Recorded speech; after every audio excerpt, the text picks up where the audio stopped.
I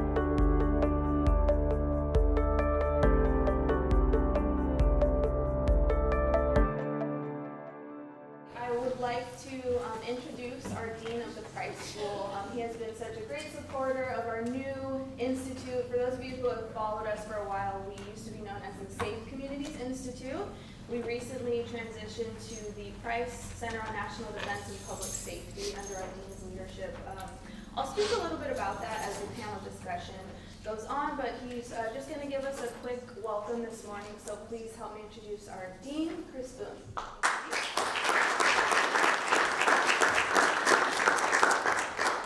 Thanks very much, Jesse, and welcome on behalf of the Price School of Public Policy to this extraordinary event today. It's really great to see everyone. I do feel a little out of place because my shoes aren't as shiny as these. I feel like I didn't get the shiny shoe memo, but maybe I'll aspire to that goal, let's put it that way.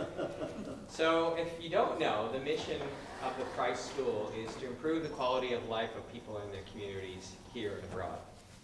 And for me, quality of life has to include security, safety, and a sense of both, right? And we need to instill that in the communities that we serve. I'm very grateful to DPS for the hard work that they do here on campus to give us that sense of security and the actual security that we enjoy. And of course, the cooperation of DPS with our city and county fire departments, and of course, the LAPD, headed by our very own Jim McDonald. Sorry. So Jim, thanks very much for being here today. Pleasure. I also want to call out someone who's not here. That's Frank Zeranian. Unfortunately, Frank is going through some health challenges at the moment, but he leads our executive education efforts in the Price School, and he also directs the center that Jesse just described, the new Center for National Defense and Public Safety. Frank is also an elected public official, so he's a 4-term council member and mayor of Rolling Hills Estates. He wears many hats, including running our ROTC program. So Frank does many, many things, and he does them all extremely well. So Frank, if you're watching, thanks very much for all that you do for the school. So safety and sense of security rely on and reinforce trust in public institutions, which is vital for healthy democracy and society. I want to thank all of you for the service that you provide and for joining us here today for the discussion how we build a resilient Los Angeles and rebuilding the city after the fires that we just experienced here in January. That, by the way, that was day 2 on the job for me, so that was an interesting way to begin. Yeah, welcome to LA. Thanks, Jim. Yeah. I like to say I had a honeymoon of 1 day and then launched into that. But this is an opportunity. It was, of course, tragic and horrible what happened, but it's an opportunity for us to rethink how do we rebuild Los Angeles so that it's resilient. And resilience does include that sense of how do we allow people to feel secure, give people that sense of belonging, and give them the idea that they can participate fully as citizens in this great city. To me, that's an absolutely vital mission for the school, and I know it's a vital mission for all of you as well. So again, welcome to USC, and I'll hand it back to you, Jesse. Thank you. Thanks, Dave. All right, everyone. So I did want to just say hello to one of our former directors, Dr. Errol Southers, and thank you for being with us. And also our newly appointed LAFD Fire Chief, Jamie Moore, in the back. He says he's a Bruin, but he's always on our campus. So thank you, Jamie, for being here this morning. But yes, let's jump right into it. So today we're going to be talking about leadership, collaboration, and resilience in public safety, specifically over the events that have happened in 2025. We're here to learn from these 3 leaders. What this is not is a public forum, so let's just make sure I wanted to say that. But so yes, let's start a little broad. My first question, and I'm going to start with you, Chief McDonald, is as public safety leaders, you're constantly navigating evolving threats and community expectations. So how do you define success in your role, and what strategies do you use to keep your teams aligned with that vision? No, thanks. Great question. You know, you look at how policing in our case has evolved over the years, and the expectations have never been higher than they are today. And sadly, most people get their information that's a mile wide and an inch deep. And so all of the nuances that we deal with every day that are so critical to making public policy, people don't have that. They don't have that information available to them, and they too often don't seek it out. So that makes it a difficult terrain for all of us to be able to navigate. Our core mission is keeping people safe, and we measure that by crime stats often. The things that are probably as important but less open to being able to quantify are the feelings about the police, feelings about the mission that we have, and we've seen that damaged quite a bit in the past 5 to 10 years. Post-2020, we saw a brain drain in the business. You go across the country, we go to major city chiefs, and you look around that table, 75 chiefs from the US and Canada, and the turnover post-2020 was almost across the board completely. And so you've got new people in those chairs, but often the people who are sitting in those chairs weren't the number 2 or number 3 in the department that had been prepped to be able to take that role. They're people who are 4 or 5 down in the hierarchy, and to be fair to them, they've been put in a position that they weren't trained for, that they weren't ready for yet. And so we have to mentor each other. We have to do that nationally as well as locally here. A lot of people are looking to all of us, all of you in Los Angeles for the answers, both on the police and the fire side. You go somewhere and you talk about something and people listen because you've been in the role, you've dealt with pretty much anything that can come your way. And you think about somebody, and I use policing as an example, somebody who is a member of a department anywhere else in the United States, and they're at their retirement and they're talking about their experiences that throughout their years they've experienced fires and floods and mudslides and riots and terrible budgets. And for us, that's 2025. And we don't think enough about the challenges that we do face here all the time. And that's what really, I think, puts us on the forefront of coming up with policy, coming up with tactics, procedures, and ways of doing business, and then also how we interact with our elected officials and our communities. Because the expectation is and has been, do more with less. How many times have we heard that? To the point where, at some point, you gotta say, we can't do more. We're gonna end up doing less with less, and we're 1,400 officers down, 750 professional staff, and at some point you reach the breaking point, and we're pushing our people very, very hard. But we've got to be able to have the support of our electeds, the support of our community, and hopefully someday the support of the media to be able to tell the story, our real story, to be able to change the narrative that has been completely one way over the past 5 to 10 years. The public out there is very supportive of public safety, but they don't have a voice because they don't for whatever reason choose to use it. Public policy is too often being shaped by the loudest voices, but the voices of a very of a very few. So I think that's incumbent on all of us as leaders to be able to help better shape and create realistic expectations for our people. We owe it to them. We can't keep putting them in a position where they can't possibly succeed. And I think we are going down the road there. So all of us need to be able to read our own organization and see what we can do to be able to help address those issues. The question was, as public safety leaders, you're constantly navigating evolving threats and community expectations. So how do you define success in your role, and what strategies do you use to keep your teams aligned with that vision? Yeah, so me, probably the newest one to LA up here, a little over 2.5 years now. So the earth moves here.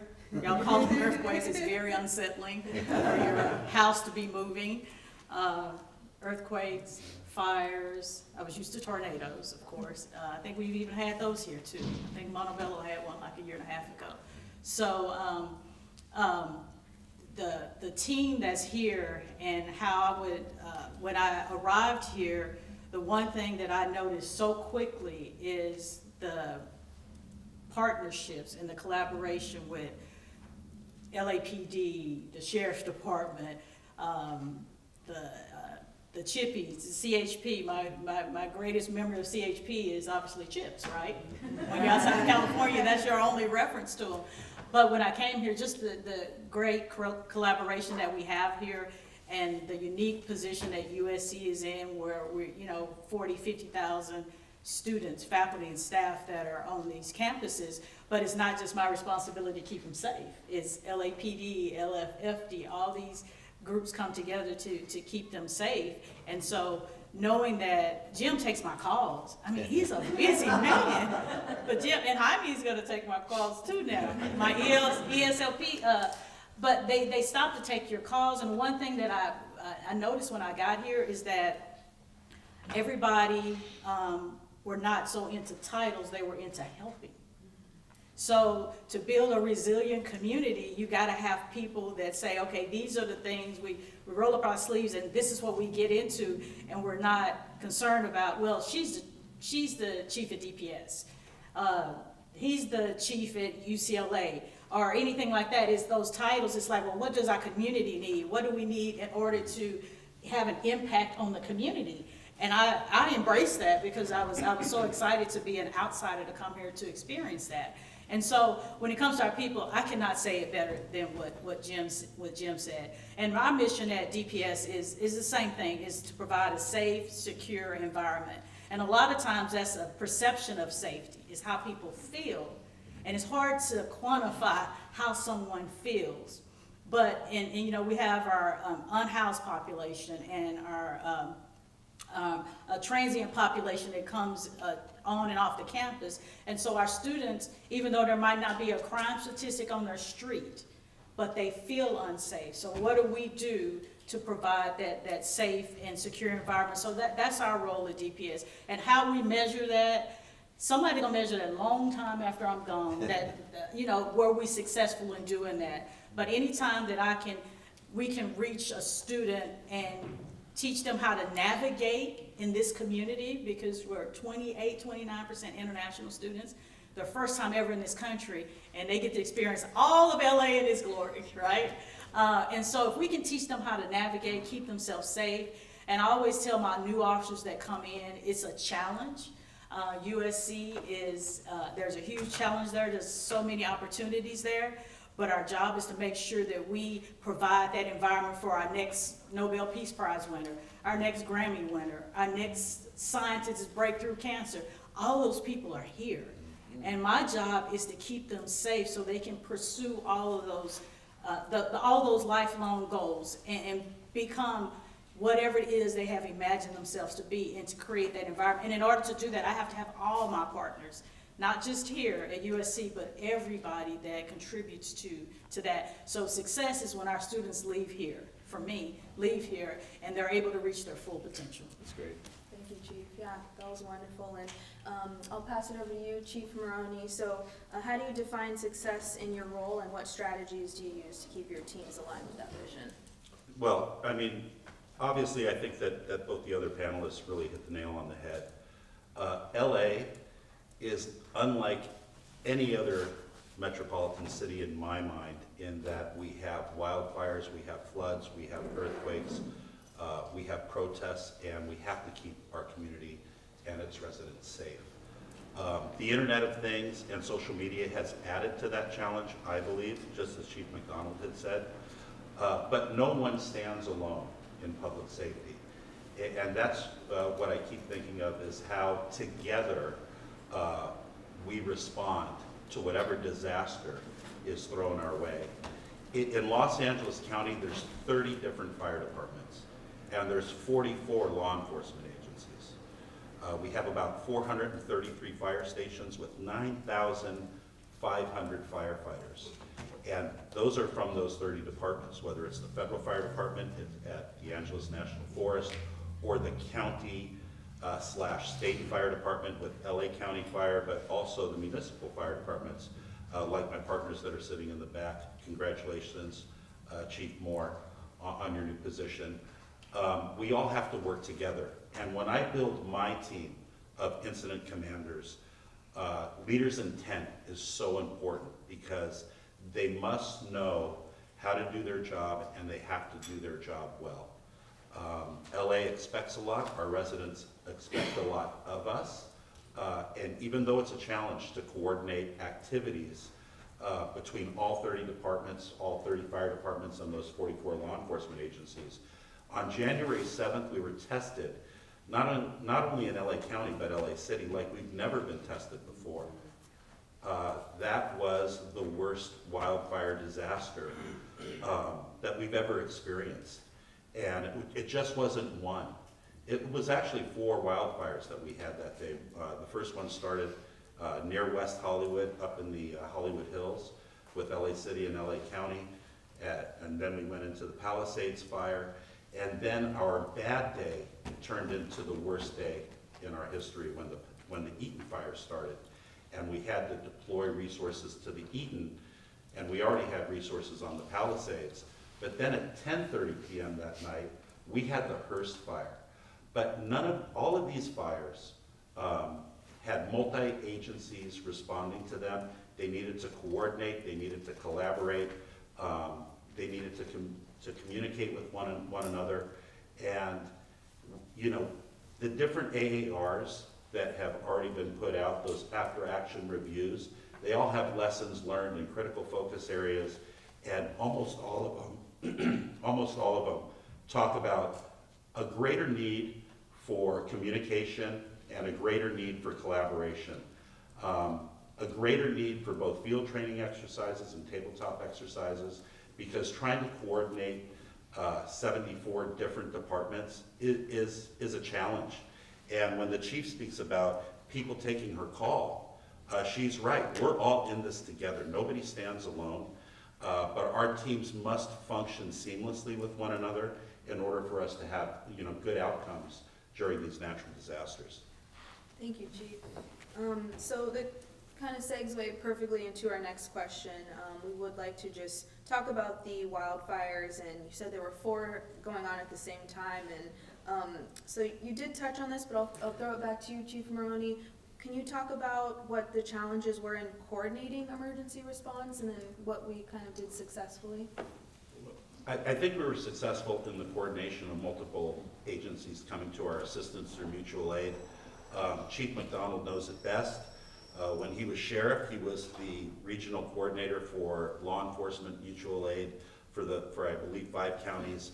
I am the regional mutual aid coordinator for the 5 counties of Orange, Los Angeles, Ventura, Santa Barbara, and San Luis Obispo. The state has a really good mutual aid coordination system. That night, when I was transitioning from the Palisades fire to the Eaton fire at about 6:30 p.m., I made a call to the Office of Emergency Services, the Governor's Office of Emergency Services. I spoke to the Fire and Rescue Chief, Brian Marshall, and I requested 50 engine strike teams, any type of engines, 50 engine strike teams, which is 250 fire engines and 1,000 personnel. Now this is at almost 7 p.m. because we now had this 3rd fire start, the Eaton fire. And the Eaton fire was extremely challenging for us at LA County Fire. It was smaller in the end than the Palisades fire. The Palisades fire burned about 24,000 acres, tragically took the lives of 12 people, and either destroyed or damaged about 8,000 structures, most of them homes. The fire started on Tuesday. We all remember that Friday night when it was making its push to the north towards Encino. The Eaton fire was different. The Eaton fire was only about 14,000 acres. However, it tragically claimed the lives of 19 people and destroyed or damaged 10,000 homes in about 16 hours. So the need for additional resources was evident to me.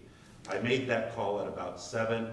At about 9:30 that night, I got on a Microsoft Teams call with the 6 area coordinators from California. So I was actually sitting in the parking lot of the Rose Bowl. I was on Microsoft Teams, and I was making my plea to those regional coordinators to send more resources. I knew we needed resources to get on the road that night to arrive the following morning. So looking at maybe 7 or 8 a.m. on Wednesday. We had already had unfilled orders in. Little did I know after I hung up, Chief Marshall, he actually enacted the EMAC. So going to different states for resources. So we were getting resources from Oregon, Washington, Nevada, and Arizona that were coming to LA to assist us, because we were pretty much out of resources at the time at about 1900 hours, 7 p.m. on Tuesday night. Little did we know we were going to have that third fire, which was the Hearst fire that started near Somar in LA City and was coming down the hill towards residents in LA City. Over that 15-day period from January 7th to January 22nd, we had 12 different wildfires. The last one was the Hughes fire, which was in Santa Clarita. That fire chewed up 10,000 acres in one operational period. However, we didn't lose any lives and we didn't lose any structures. And that's because we had so many resources that were deployed to Southern California at the time. It was absolutely unimaginable what we were faced with on January 7th. We've never been tested like that before. And sadly, 18,000 structures and 31 lives. You know, we have to do better. I have to do better as the fire chief. Thank you, Chief. If I could just Yes, jump please. on what he said, when you think about that first night, and we were doing the press conference to alert the public to what was going on in the parking lot of the beach in the Palisades area, just north of Santa Monica, and we're lining up to do the press conference, and I'm looking over my shoulder, and we start to see smoke, and then the fire, literally the fire crested the hill and started coming down, burning toward the beach. We're between the water and the fire, so we had to get up and get out of there. And then they moved the part of the major command post down to Malibu, which was how many miles away? And it was something unprecedented, I think, in any other city or county across America, to have to move that far away in order to be able to ensure the safety of your people moving forward. So as the fire's coming over the hill, the things we take for granted, we have FirstNet, which is a national broadband interoperability network that we get preemption and we can communicate with each other. Well, that's run by AT&T, and you also have Verizon and T-Mobile. Well, the Verizon and AT&T cell sites were destroyed by in the area on the hills by the fire. The T-Mobile, for whatever reason, it missed it. And so when you have a plan, have a backup and have a backup for the backup. Because things that you think, well, that's not gonna happen, it did happen. And it was fire this time, it could be earthquake next time or whatever else, or even the cyber intrusions or attacks on our infrastructure.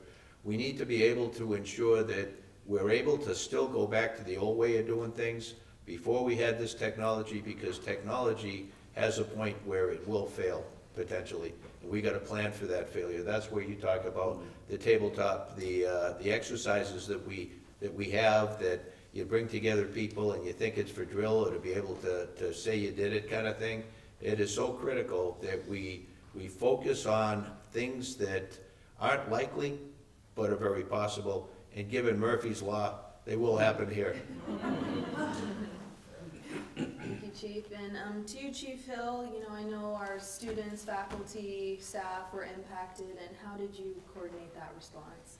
So HR pretty much took the lead for us, but we were there to help with messaging. We had lots of, and I don't have the numbers, but students and faculty that lost homes, and then others that had to leave their homes. So as far as what was the impact here, so people, a lot of times our students here, our faculty, they'll have different outlets and staff for news, but a lot of our students, if they don't get alert from us, if we don't send out a community messaging, they don't get it from anybody. So we were sending out those in public safety, sending out those community messages and advisory. Once we talked to HR and the president's leadership team on what we wanted to put out, but not just saying this is what's going on, this is how you can assist, because people, after a point, they would say, well, what can we do? We're not directly impacted. Of course, the people that lost their homes directly impacted, but just this physical area. So people wanted to know what could they do. So we were continuing to put out messaging to alert our community on what they could do, what was real news at that time. And so just helping with coordination of messaging. And then just working through some of our officers and of course staff member that lost everything. So then how do we continue to support them? And to a T, they all wanted to be at work. Yeah. I mean, they didn't have anything, some of them. Yeah. They left their home, so all they had was their bag, what they packed, and they were still showing up to work and say, what can we do? So it just speaks to resilience again. We have people that are dedicated to helping each other and being there for each other, and so that was more of our supportive role during the fires. Awesome. Thank you, Chief. And so Jim talked a little bit about technology, so I just wanted to ask, AI is kind of the buzz right now, and from AI to social media, kind of what role did technology play in emergency response this year, and how do these tools support your efforts? How can they be leveraged more effectively in the future? And Jim, if you want to Sure, take this on. sure, I'll take a crack at it. We focus so much on social media, and, all of us in this room are probably of a generation where maybe we didn't grow up with that, but the people we're dealing with, the students at the school certainly did from very early age grew up with it, and they rely heavily on that, maybe more than is beneficial to them, particularly during an emergency. But we got to remember, when we choose to be able to get the word out to people, that social media, as Chief Hill said, social media really is the way to do it. Much like, we have a comfort level in our recruiting efforts to put things out a certain way. It's really all social media today, otherwise it's not going to get picked up by people. So likewise, in an emergency, that has to be the default, that we go there. As far as AI, I think AI is still in its infancy, and we're trying to figure out how do we introduce that to public safety in a way that isn't so threatening that it gets banned, but it can be useful for us, and it's a tremendous tool for doing what a person could do over an very extended period of time if they had the time to do that. We don't have the time to do that, so the ability to bring AI into reviews of material, so much data, terabytes of data in a very, very short time, is something that we wouldn't solve the case if we had 30 years to do it, because we don't have 30 years. Once you work it a certain period of time, depending on where you are, it gets put on the back burner. So those are cases that would never get solved. AI can not solve it, but point you in the right direction, give you what you need to be able to get the right information, to be able to get a fileable case, if it's a case in that regard. So I look at AI as something, if managed well, could be one of the best things that we could see in public safety long-term. Not managed well, it could become weaponized and something that we then end up not being able to enjoy the benefits of. Thank you, Chief. And Chief Hill or Chief Nani, do you want to? Well, I would just say, I mean, it's a tool. It's just not the end all, I would think, for AI. Some people probably would argue differently. But it analyzes things very quickly, which will provide more time and free up more time. We just have to figure out how we incorporate that, and also keep people skills, because the AI is not a person. Even though I know people talk to theirs and they have friends, they have relationships. I heard there's a $20,000 or somebody in Silicon Valley now that has a $20,000 robot that you can sign up for now that does household chores. I don't know, I may try that one. But I think it's a tool like any other new thing. I think about when we started 3D printing, we were like, this is the greatest thing, till they started printing guns that work, right? So anything without some kind of regulation or some boundaries to it, I hope, and I don't know how we get in the room, but we need to make sure we're in the room when these conversations are happening, how to embrace AI in our profession and let someone put it on our profession. Because again, we got ghost guns and 3D printed guns and whatever, who knows what other 3D printed things that are out there. And I think it is a tool, it's some great technology for us to embrace, but I think in our line of work, and I don't know about everybody else, we're a little slower to embrace because we're a little more skeptical on things that are a quick fix, because our experience tells us there's not a quick fix. So we're just slower to usually embrace any new technology that comes out because we want to make sure that it's valid, it provides what it says, it doesn't overpromise but underdeliver. So I think as we continue to go, more technology, it's the way to get things out. Masses of people, I can touch 80,000 people in one push of a button, where I can't touch them through news media because they may not play it. So it's something to embrace, but I think it's also, we just have to be in there when the rules are made on how we use it. I think the academic side is gonna have a lot more trouble with it, because why do you need to study if AI can write your paper for you, right?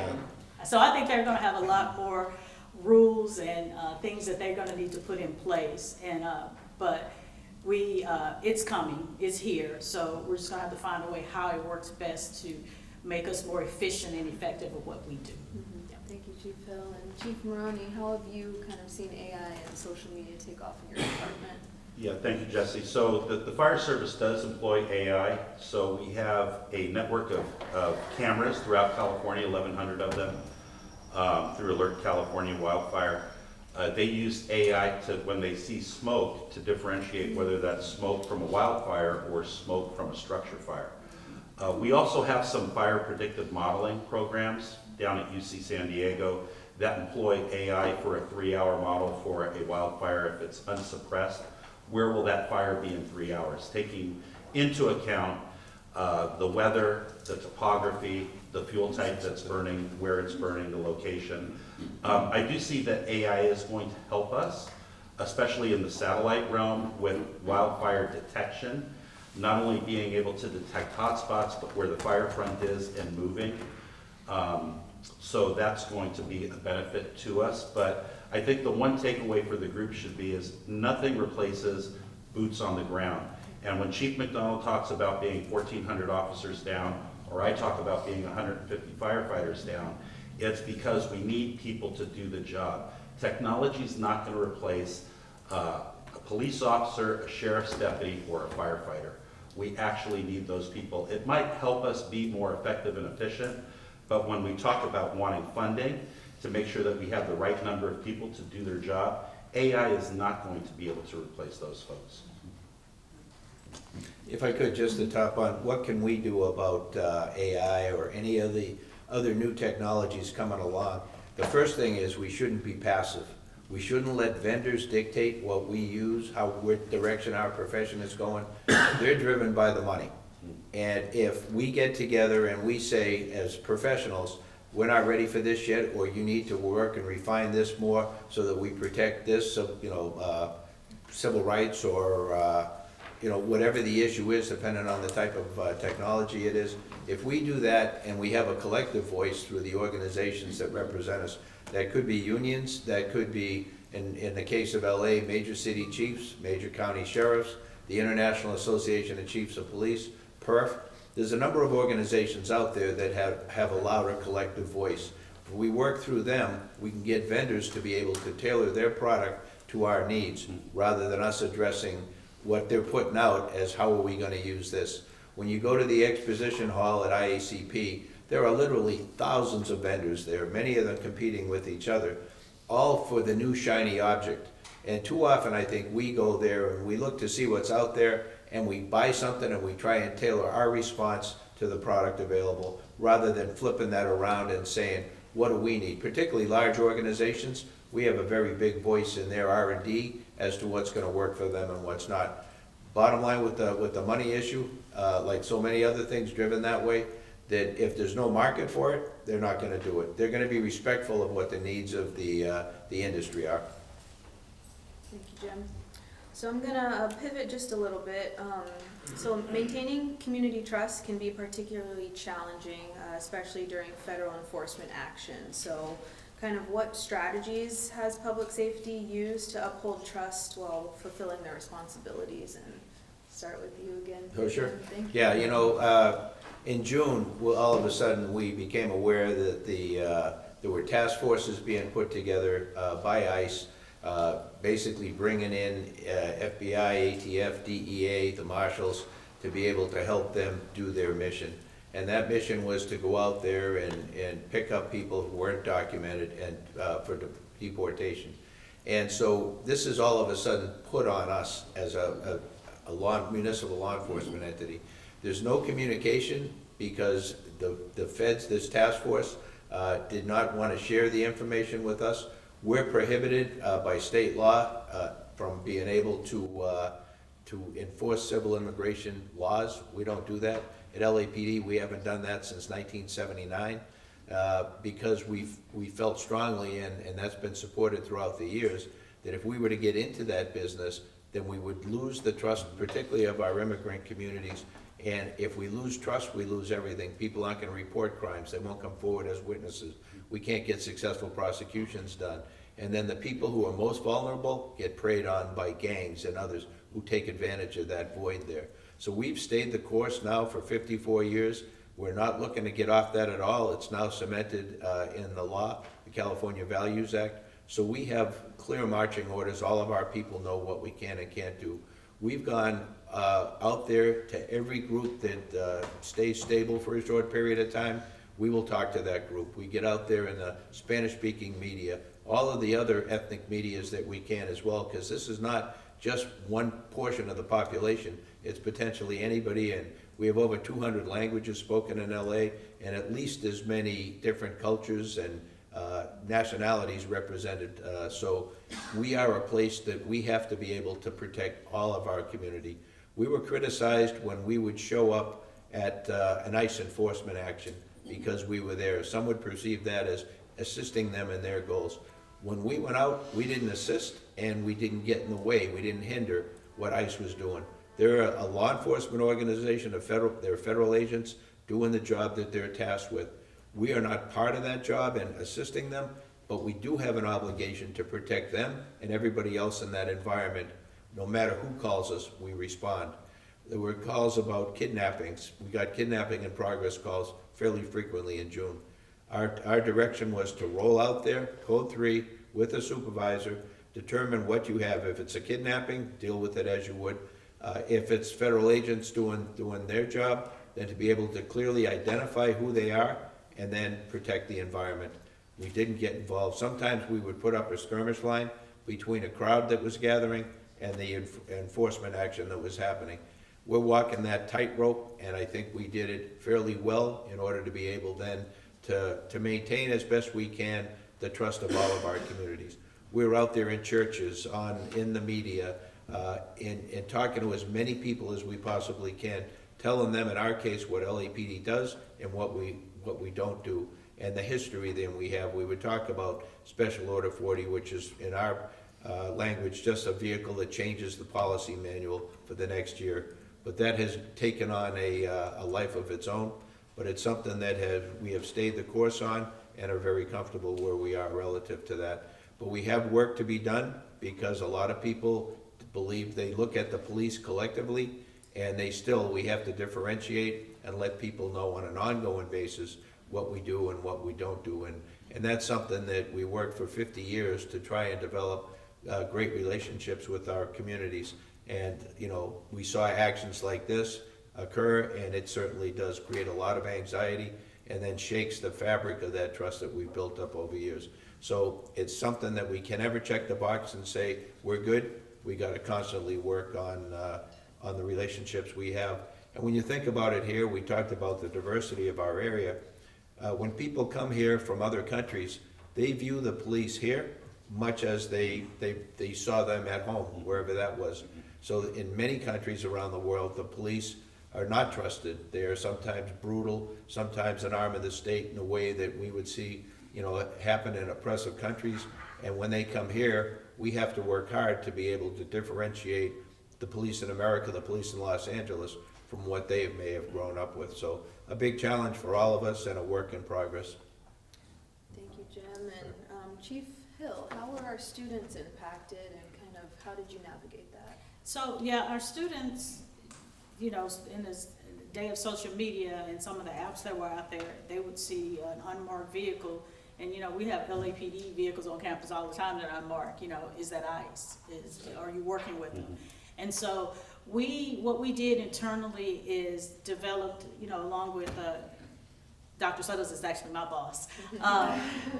And so we developed some internal protocols, and before to develop those on how we respond and what's our escalation protocol, ultimately it leads to the Office of Constitutional, eventually we end up calling it LAPD, but we went to our senior leadership because eventually they're the ones who are going to write the policy on how we respond and what our posture was. So we did tabletop exercise, and you hear all kind of things. It's always interesting being in the room with all of our leaders around the university on how they see things, and then I stay right in my lane because it goes way out sometimes. I just stay and give them the information that I have and that they will need from a safety standpoint to make decisions. But with those tabletop exercises, real time, we took them through what if this happens, what's the university posture, who's going to do what, and out of that we develop an escalation protocol. And they develop a whole website for our students that we send them to if they have questions about either their status, how the university is going to respond. So in those terms, we provide information for them to have.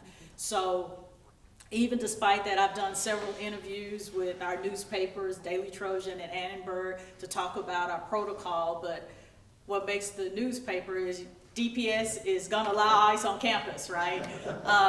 And what I said is that ICE, just like LAPD, the Sheriff Department, Inglewood, anybody, law enforcement agents that comes onto campus that has a reason to be on campus, we are not going to stand in the way of an official law enforcement partner coming on campus. So that was the quote, but it was DPS is going to allow ICE on our campus. But we just try to over communicate. And there's a lot of resources for our international students because a lot of them are impacted in one way or the other. And it's not just ICE showing up, it's them being in the country, and any action that happens could cause them to be deported out of the country. So we just provided a lot of information, took our leadership team through exercises to do the what ifs, so they could come up with a posture and opine on a policy that they were comfortable with, that we then pushed out, and I made myself available, like I said, for those media to do those interviews, so our students that don't see it on social media, don't hear it here, maybe they'll pick up the Daily Trojan or Annenberg and read it in the paper. Thank you, Chief Phil. And Chief Maroney, how are fire services, if any, impacted at all by things? I'll speak for the LA County Fire Department. The LA County Fire Department doesn't track a patient's immigration status. We don't report a patient's immigration status to the federal government. We're there solely to provide services to the residents of the County of Los Angeles, regardless if they're here legally or not. I did have an interesting incident at LA County Fire. There was an ICE operation going on adjacent to our tanker base at Van Nuys Airport. And we had a helicopter stationed at our Van Nuys tanker base. It's a CH-47. It's a very large twin rotor helicopter that holds up to 24,000 pounds of water, 3,000 gallons. And while this ICE immigration action was taking place, our helicopter got a response to a brush fire. And it took off to go to the brush fire, and a person with a cell phone who was filming it incorrectly stated that there goes the fire department's helicopter and it's loaded with immigrants and we don't know where they're taking them. And it became serious for me because I didn't want the public to think that LA County Fire assists the federal government. Now, we don't assist, but like Chief McDonald said, we also don't interfere with their actions. But that was on social media, and we needed to address it to make sure that people knew there is no room in the back of that helicopter for people. It has a 3,000-gallon tank, which is really, really big. And we weren't transporting immigrants anywhere for ICE, but that was the power of social media for someone. And I truly believe that woman thought I think she really believed that they were transporting people somewhere, but it just wasn't so. So that's what we're up against, is the power of social media, and we have to be able to address it in a timely fashion. Otherwise, it just gets so far out ahead of us. Absolutely. Yeah. Thank you, Chief. And just kind of one more question on protest management. You know, we've learned a lot since 2020, and kind of what lessons in terms of strategy, coordination, and balancing public safety with the right to demonstrate. Can you talk about, Chief? Sure. You know, we've learned lessons every time we have an opportunity to do crowd management, crowd control. We have takeaways that come from that. Each time we see an evolution in tactics or in the tools used against us, as well as in the tools that we have to protect our people and the public. In June, we saw tactics that we hadn't seen before in Los Angeles. I'll give you an example. On First Street in Little Tokyo, we saw protesters tear down the awnings off of some of the shops, put them in the middle of the street, back them up with those water barriers, traffic water barriers, and then get PVC pipe and through then the barricade shoot commercial grade fireworks at our skirmish line. That potentially a deadly force situation. Our folks are firing back less lethal munitions that are not penetrating, so the assault continues. That was a time where we authorized gas to be able to do something to de-escalate the situation, move those people assaulting the line away from where they were, and then to be able to take our officers and clear the area so that everybody would be safe in the area. That worked out well for us, thankfully, this time. There's a move to take away our less lethal by some. There's an activist voice out there that is starting to gain momentum. If we were to do that, then our options are very limited. We're out there on the line as victims, basically, waiting to be assaulted and not being able to counter other than with batons, which put you right in harm's way. You know, that may have been effective years ago to a degree. Ideally, it's not the tools we need to use, and our ability to be able to de-escalate a situation has evolved over time thanks to some of the tools and equipment we've been able to use. So as we go forward, I hope that the public speaks up and advocates for giving law enforcement the tools necessary and our fire partners to be able to do the job the way it can be most safely done. Use the Bearcat, the Bear or the Bearcat, our armored vehicles. We use those all the time to be able to get in close to a suspect, rescue down people, down citizens, down officers, and be able to extract them and get them medical help. Without those, it'd be like the old days where we're taking off ballistic vests and draping them over the sides of the doors of the cars and giving our best effort to go in and extract someone. We're better than that. We've got tools now where we don't have to do that. And if for political reason those tools are taken away from us, we're putting ourselves and the community in a very bad spot. Thank you, Chief. And Chief Hill, anything you want to add on protest management? Well, April 25th and May 5th are forever burned into my mind. Those are our two encampments when we removed them with the help of LAPD. I can't say enough. Like I said, you could pick up the phone and talk to anybody. I was on the phone at that time, the first one with Chief Choi, taking my call, saying, okay, giving him step-by-step, play-by-play, this is what's going on. Talking to Chief Changrides, hey, this is what's going on, step-by-step. So they could come at any time to assist us. And I always say during that time that the protests and encampments, we tell our students all the time, this is where you come, this is the age. You're supposed to, at certain places, times in life, you're supposed to be in certain places, right? Certain stages in life. So we tell them to come find their voice, and by God, they found their voices. And some, you know, were not our students. And so the mix in from our students and then people outside influencing our students. So those 2 days where we had those encampments, I saw this whole area come together to assist us, because my force is even smaller, right? And so without LAPD, and this is, you know, this is South Bureau, Southwest area, so without them, we could not be able to manage the massive number of people that were on our campus and coming to our campus.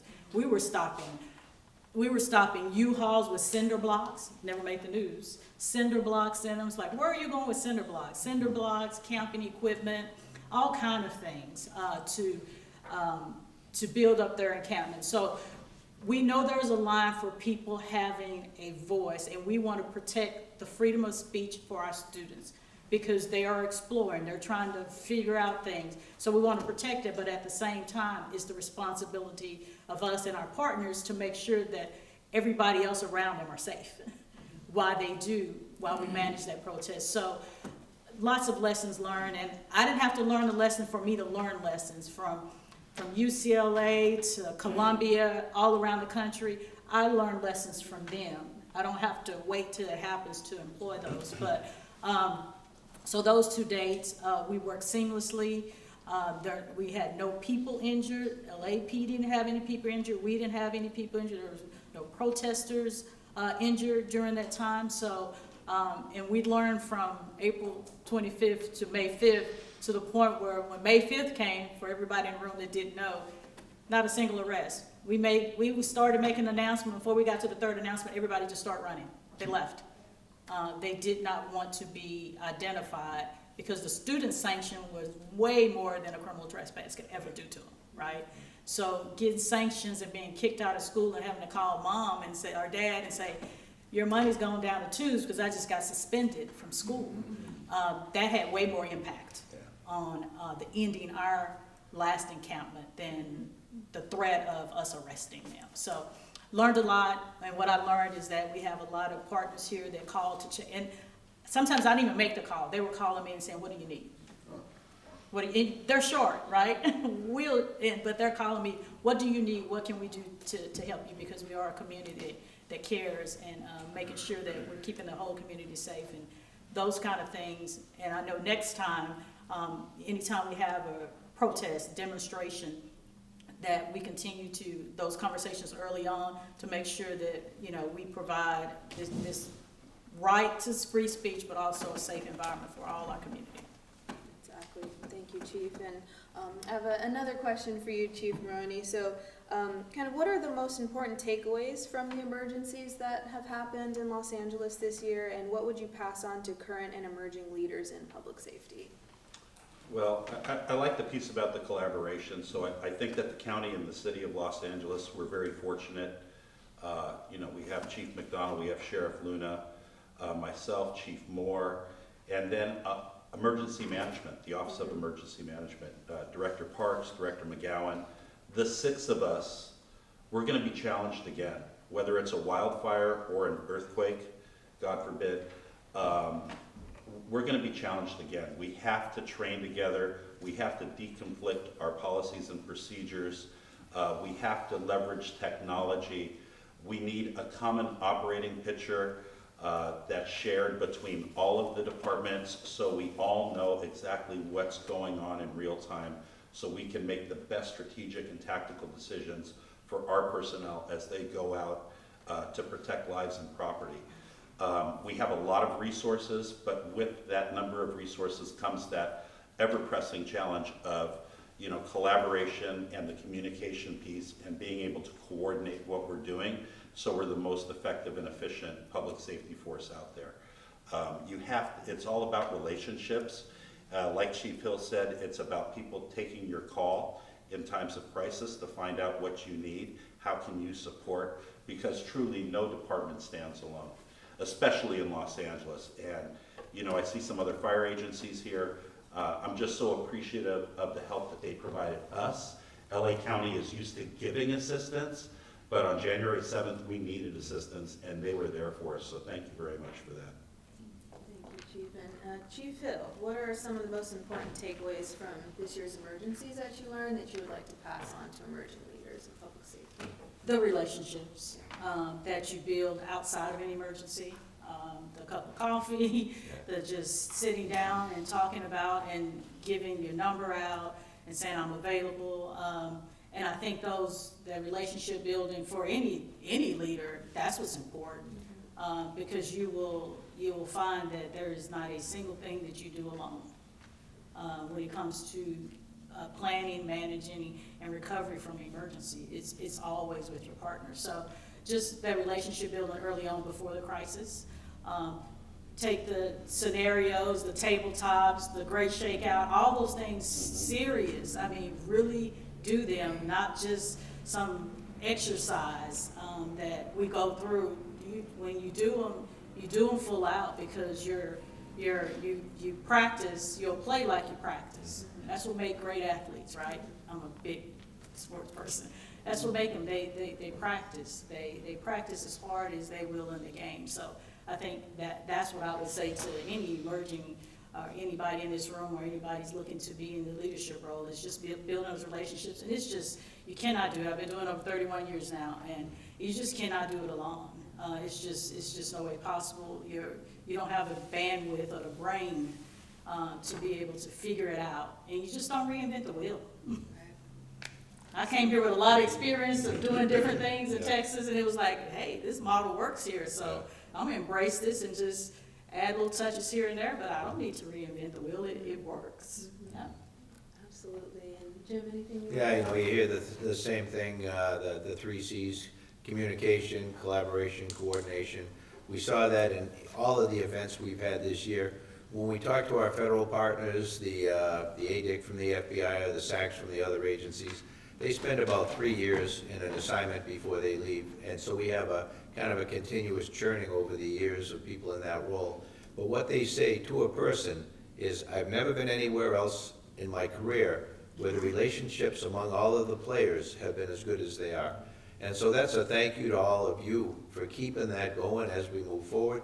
But we have to instill that in the people that we have the privilege to mentor, that is so critical, that we have to continue moving that forward, continue to have LA be the place that the rest of the country looks to for that type of collaboration. Because you look at, I'll use New York as an example. Over the years, there have been conflicts between the police and the fire at calls in the street, mission creep, who's going to handle what. That's the kind of thing that we don't see here, because we have clear lines of responsibility. Who does what, we back off and we support. And I think that's kind of taken the ego out of things. We know who's better equipped to handle something, and we defer to them, and then we do everything we can to support them and make them successful, and therefore make the region and the public successful in that. So we have a lot to be thankful for, but we have a lot to be proud of, because again, all of you set us up to be the place that others look to, so thank you for that. The one thing I just wanted to add, so, we focus on these no-notice events, but we have a lot of planned events that are coming to Los Angeles. We're going to have FIFA World Cup in 26, we're going to have the Super Bowl in 27, and then the biggest one, we're going to, LA 28. And I think that that LA 28 will benefit from this collaboration that we already have, because we have 6 great people working on it for the city and county of Los Angeles. Yes, and perfect segue to my next question, Chief. So with everything coming up in Los Angeles in the next couple of years, specifically the World Cup next year, kind of what prep is being done that you can share with us, Chief? Oh, certainly. Sure, You want from the fire department standpoint, for FIFA World Cup? So we're already working with our federal partners and also state OES and CAL FIRE, along with LA County Fire, Region 1, because we're not going to be able to do it by ourselves. There's going to be a lot of different events that have to be staffed. I don't know the exact timing of FIFA World Cup. I'm hoping that it's not in the summer during brush fire season, although fire season is now, Yes, it's in July. is now It's year in round. July. It's in July. So that's going to be an added complexity that we're going to have to prepare for. And we're going to need to bring in additional people. We're going to have to familiarize them with the venues where these games are being played. But FIFA World Cup's going to be tough, but LA 28 is going to be even tougher, because those Olympic venues are going to be spread throughout Los Angeles County, and I think it's July through August for the Olympic and Paralympic Games. It's going to be a heavy lift to make sure that we're prepared and that we can address wildfire during that time, or God forbid, earthquake. Thank you, Chief. Jim? And we've been planning for a couple of years. We have a major events group. We have Captain Shannon White here, who is an integral part of that, moving us forward, working along with Commander Mo Mohammadi. And so we've had, they've been in place for a period of time, and they are a very small group. It was originally just them. But they've done so much to be able to work with all of our federal, state, and local partners to put things in place, the timelines, where do we need to be at what stage, and how are we best gonna get there. As I mentioned earlier, with us, with the deficit in personnel that we can't overcome by the time the games approach us, we're gonna have to do things differently than we otherwise would have, which means bringing in outside agencies to be able to supplement our resources here. We will do it, it will be safe, but we're gonna have to do it differently than we would have done otherwise. And so as we move forward, it's all of us in the room here working together, being able to focus on the mission as a team, not as individual departments, but as a collective team throughout the region, and be open to bringing in others as needed to be able to help continue to supplement that force that we're gonna have. The plans are in place. Ultimately, it being a national special security event, the Secret Service ultimately will be in charge when the Olympics get here. We have worked very, very closely with them, and that will go off well. But we all know the reality that our federal partners are very, very lean as well. So we're gonna have to be able to do the work, the prep work, to be able to lead up to that, and then work together, take all, as I mentioned earlier, take all the egos out of the room and who can do what, and have that spirit that we talked about here, where it's just focus on the need, focus on the mission, and don't worry about who gets the credit for anything. Thank you, Chief. And Chief Hill, I know, we're hosting some things for the Olympics. How are we prepping for that? So we're a part of that team that's working with it, and I work with Shannon and Mo. Actually, me and Mo had lunch just 2 weeks ago to just talk about where we are. And so just the whole group, the planning team with the Secret Service, the security planning has started a long time ago, a couple of years ago. And so, but we have a football game here, during this time, like every weekend, so we get to exercise us being all together. So we have everybody that would be impacted in our area, when I say this particular area, that's in the room together, that work together, and we're all on first name basis. We know who to talk to. But all those people in the room, Secret Service is taking the lead, so we're just doing our part in there to make sure that the venues that we host, we provide our level of service that we would normally provide, because in between the Olympics and the Paralympics, school starts back for us. Just strange. Thought we would move it later, but I wasn't in the room to make that decision. Remember I say I stay in my lane? Because if I was president, I would say, we're gonna move school back at least 1 week. So we have school that starts back. So we have a regular population that we'll be serving. So what do we have to do regularly? Then above that, which I already told you we're short, then above that, what other resources we're gonna have to put just for Olympics? We're gonna have to be creative, obviously bring in other people. LAPD is really taking a huge lead, obviously, in our area, on how we're gonna staff some of the venues that are off-site, but within our area. So just working together with this same planning group that helped plan so many other large and major events in this area. Even though the Olympics is unprecedented for this area, and everybody will be impacted, but I see the same team that put, that all hands on deck when the fires happen, all hands on deck when earthquake happens, all hands on deck when the Olympics come. Absolutely. Thank you, Chief. And I think we have time for one more question. I'm going to pivot just a little bit to kind of just talk about your department and your folks. So I'm interested in, how do you maintain morale and trust among your personnel kind of during these prolonged or overlapping crises? I think, to address that, morale is critically important to everybody's own wellness, their ability to be able to do the job as well as it can be done, giving them the support that they need, make sure that people get the time off you can give them to be able to sleep, to be able to get back and to be able to do what they do safely. When they get out there and do the job, to support them as they do what they were trained to do. When they don't do it the way they were trained to do, to be able to identify that, hold them accountable, retrain them, and be able to get them, make them whole again and get them back out there doing the mission. We all learn from the incidents that we come along with. A lot of things we see, I'll use of force boards as an example, some things that you couldn't have made up. And our folks are out there dealing with it, and they're expected to be right 100% of the time. We don't ask that from any other segment of the population. Our folks are the only ones wearing body cameras, having in-car videos. Everything is evaluated to a level that people in the public can't even imagine, where we take apart every incident, break it down to its lowest components, look at it on video, forward, reverse, slow motion, and hold our people to a very, very high standard. What we do is critically important to the public. Our credibility is everything. So we have to do that. But we also need to keep in mind we're dealing with human beings, and they're out there under a very stressful circumstance, maybe the most stressful of their life.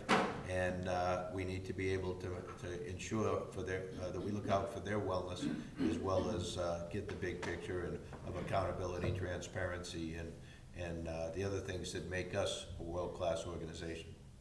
Thank you, Chief. And I just want to say, we run some public safety leadership programs at the center here at USC. So I'll listen in on some of the lectures, and all of the folks from LAPD just rave about Chief McDonnell and just his boost in morale with the department. So we miss him tremendously here at USC as well. So just wanted to say that. But I'm going to pass it on to you, Chief Hill. Just kind of how do you manage trust and morale in your department? Yeah, there's a lot of, in the academic world, there's a lot of resources around for our students, but there are also a lot of resources for our staff, for wellness, from food to mentorship, counseling, because a lot of time our officers, we are that profession where we have one of the most stressful jobs, and we have to be 100% right. Every little thing is scrutinized, from the way you drive down to the way you stop at the stop sign. And no other profession, nobody else looks at that. And so under that constant microscope, the stressors that come, I think it's really important that leaders and just their peers to recognize that too, so people can get help, because we're a profession that don't ask for help. We have way more suicides in our professions than we have violent felony attacks. And most people in the public don't know that. We double the number of suicides compared to felonious acts on our officers in traffic accidents. So we are not a profession that says they can help, because we're supposed to be able to take it all, because we have to help solve and problem solve for everybody else, but sometimes we don't problem solve for ourselves. So I believe in an active bystander. Everybody is that active bystander for that cop or that firefighter or that community service officer. If you see something that's out of, is not right, to say something to your counterpart and be that active bystander. Not just in a use of force saying, okay, you're out of control, I'm gonna pull you back. Not duty to intervene, but an active bystander. If you see something that's not right, to speak out and then offer them the resources. And there's a lot of resources around this university that assist. We had the baby death, where one of the officers went over and the student had a believe it was a stillborn, but had a baby. We had officers doing CPR on that. So if you don't think, and you think that all of these, we're so resilient, the first thing that came to my mind was that they need help. They had a baby that they just tried to resuscitate that didn't make it. And these are two of my strongest officers. They'll come back and say, oh, I don't need anything. I made sure there were counselors in roll call the next day. And you just have to do those things, because we are the last people that take care of ourselves. So I truly believe in people say, hey, Jim, let's go have a cup of coffee. Or things like that, whoever's close to him or whoever's close to me, so we can take that time to check on each other and see how we are, because we are under a microscope in our public and private lives, unlike any other profession. So we just have to, it's just hard for us to ask for help. But the wellness, there's so many resources out there that we can get to. We just have to be more comfortable saying that I need some help, I need a timeout. So. Yeah, and just to tag on to what Chief Hill said, so at the LA County Fire Department, we actually established in 2023 a wellness section for our employees. We have about 5,200 employees. We have a wellness section with 3 behavioral health clinicians. We expanded our peer support resources We now have peer dogs for our employees, which are just absolutely amazing. We also have our chaplains all under the same section, led by a battalion chief, the wellness section. And then like what Chief McDonald said, hiring. I have to hire. So since 2023, we've been having simultaneous classes run because we need the personnel so we don't have to recall people or force them into overtime because our members need time off. And that's their time to decompress, to be with their families. You know, it's my expectation that they always go home at the end of the day after providing service to the residents of LA County. They need to go home to the ones they love. So just having enough staffing is important, but I have to maintain their trust by, if I say I'm gonna do something, I actually have to follow through and get it done. So, you know, fix the budget, hire more people, that's really what I'm focusing on. Thank you, Chief.